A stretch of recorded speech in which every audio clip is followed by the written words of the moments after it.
So first of all, Okay. please introduce yourself. You want me to just talk about it? Yeah. My name is Miglin. When my father immigrated to this country, the name was Miglinas, M-I-G-L-I-N-A-S.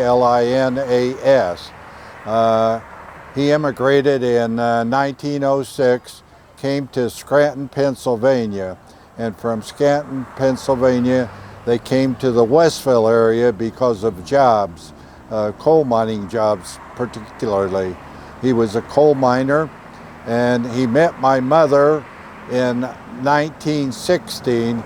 She said she was sitting on a porch, and he walked by and stopped and offered her a piece of chewing gum. And after that, they got married. And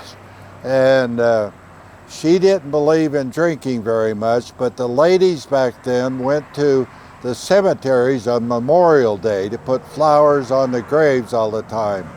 She was putting flowers on the graves, and a lady came up to her and said, "Oh, Mrs. Miglin, I hear your husband is doing very well." And she just nodded her head. Pretty soon another lady came up and said, "Oh, Mrs. Miglin, your husband is really doing okay." She nodded her head. About the third or fourth time, she said to the lady, "What are you talking about? My husband's doing very well." "Oh," she said, "his business. He's got a lot of tavern business." He bought a tavern, never told his wife that he bought a tavern because she didn't like drinking. When he got home, she really gave him the business, hard time, big time. In order to appease her, he bought her an ice cream parlor. So she ran the ice cream parlor and he ran the tavern. The tavern was George Miglin's Tavern. My dad passed away in 1939. My oldest brother was also named George Miglin Jr. He took over the tavern and ran it until the late 50s.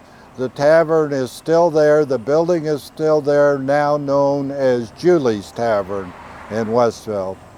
My mother lived to be 99 years old. So What we know is actually that there used to be 52 taverns at that time. Is that correct? I don't remember the exact number, but it was like over 36 taverns in a town of 3,200 population. And they all seemed to do a good business.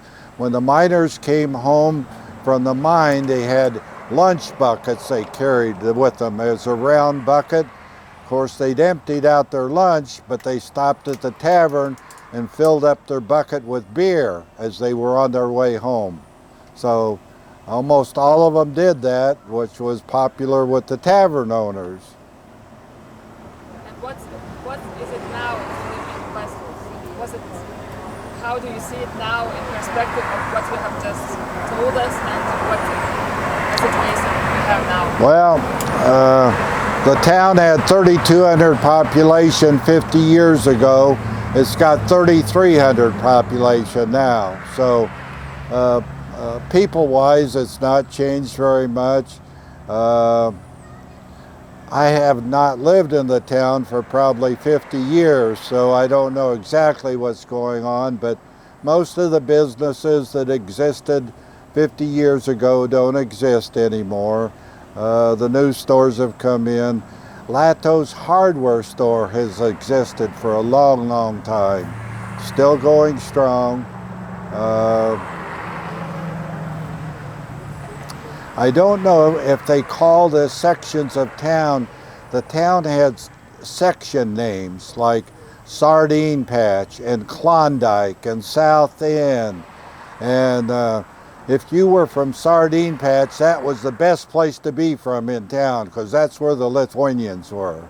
And of course, other people thought their section of town was the best, so it got to be a little rivalry. And I don't know if they do that or not anymore. Westville had the very first night football game in town. And I've forgotten the exact year, but it was about 1926 or 28. And they put up lights at the field and played football for the first time under lights anywhere. Thank you very much. Thank you.